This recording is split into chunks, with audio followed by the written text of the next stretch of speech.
Commonwealth మొన్ననే ముగిసిన Commonwealth గేమ్స్లో గ్లాస్గోలో జరిగిన టోర్నమెంట్లో మన రాష్ట్రం నుంచి పతకాలు సాధించిన అగ్రశ్రేణి క్రీడాకారులందరూ కూడా గౌరవ ముఖ్యమంత్రి గారిని కలవడం జరిగింది. వారితో పాటుగా సైనా నెహ్వాల్ గారు గతంలో వారికి మరి ప్రభుత్వం నుండి రావాల్సిన ప్రోత్సాహకం ఏదైతే ఉందో వారికి రాలేదు. వారు కూడా కొంతకాలంగా గౌరవ ముఖ్యమంత్రి గారిని కలవడానికి ప్రయత్నం చేస్తూ ఉన్నారు. నేను ఈ సందర్భంగా గౌరవ ముఖ్యమంత్రి గారు స్పోర్ట్స్ సెక్రటరీ లవ్ అగర్వాల్ గారి ప్రోత్సాహంతో జరిగిన ఈ మీటింగ్లో గౌరవ ముఖ్యమంత్రి గారు చాలా స్పష్టంగా చెప్పింది ఏమంటే, తెలంగాణ రాష్ట్రంలో క్రీడలకు పెద్దపీట వేసి ఒక స్పోర్ట్స్ కల్చర్ని డెవలప్ చేయడానికి పూర్తి స్థాయిలో ఈ ప్రభుత్వం ప్రయత్నం చేస్తుంది.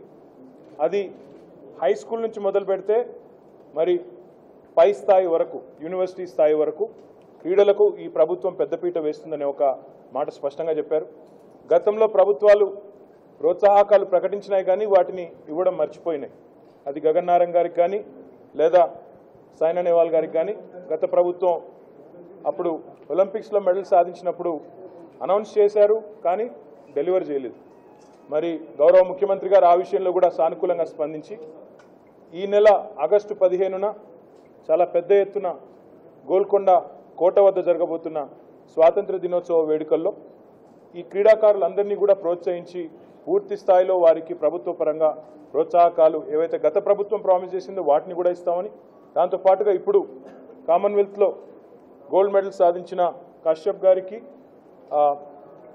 50 లక్షల రూపాయల ప్రోత్సాహకాన్ని, అదేవిధంగా సిల్వర్ మెడలిస్టులు అందరూ ఎవరైతే ఉన్నారో జ్వాలా గారు కానీ మన గగన్ నారంగ్ గారు కానీ ఇంకా ఇతరులు కానీ వారికి 25 లక్షల రూపాయలు, బ్రాంజ్ మెడలిస్టులకి 15 లక్షల రూపాయల చొప్పున ప్రోత్సాహకాన్ని ప్రకటించారు. అదే రకంగా మరి ఈ మెడల్ విన్నర్స్ కోచెస్ ఎవరైతే ఉన్నారో గోపీచంద్ గారు, ఆరిఫ్ గారు, వారికి కూడా మరి పెద్ద మొత్తంలో ప్రోత్సాహకాన్ని ప్రకటించారు. వారికి కూడా గోల్డ్ మెడలిస్ట్కి ఇచ్చే ప్రోత్సాహకం ఏదైతే ఉందో దాన్ని కూడా ప్రకటించి ఉన్నారు. వీరందరికీ కూడా ఆగస్టు 15 నాడు గోల్కొండ కోట వేదికగా మరి తెలంగాణ రాష్ట్రంలో జరుగుతున్న మొట్టమొదటి స్వాతంత్ర దినోత్సవం వేడుకల్లో అందరూ క్రీడాకారులను కూడా సన్మానించుకోబోతా ఉన్నది ప్రభుత్వం. దాంతోపాటు గౌరవ ముఖ్యమంత్రి గారు వారిని కోరింది ఏమంటే, సామాజికంగా ఇంకా చాలా కార్యక్రమాలు కొత్త రాష్ట్రంలో చేయాల్సి ఉంది.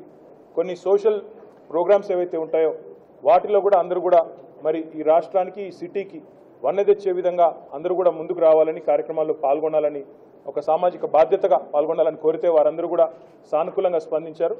తప్పకుండా ఒక స్పోర్ట్స్ సిటీని కూడా నిర్మించే దిశగా ఈ ప్రభుత్వం భవిష్యత్తులో అడుగు వేయబోతా ఉంది. తొందరలో ఈ అగ్రశ్రేణి క్రీడాకారులు అదేవిధంగా స్పోర్ట్స్ అడ్మినిస్ట్రేటర్స్ అందరితో కూడా గౌరవ ముఖ్యమంత్రి గారు కూర్చుని ఒక స్పోర్ట్స్ పాలసీని కూడా తీసుకొస్తామనే ఒక మాట కూడా చెప్పడం జరిగింది. తొందరలోనే వారందరితో కూడా 15th ఆగస్ట్ తర్వాత ఒకసారి గౌరవ ముఖ్యమంత్రి గారితో అందరూ కూడా కూర్చుని ఒక కొత్త పాలసీని కూడా తీసుకురావాలని, హైదరాబాద్ మహానగరాన్ని ఒక స్పోర్ట్స్ క్యాపిటల్గా మార్చాలనే ఒక బృహత్తరమైన లక్ష్యాన్ని పెట్టుకుని ఈ ప్రభుత్వం పనిచేయబోతోంది. आज finally I think KCR sir ने वो 15th अगस्त में देने का वादा किया है, तो मैं बहुत खुश हूँ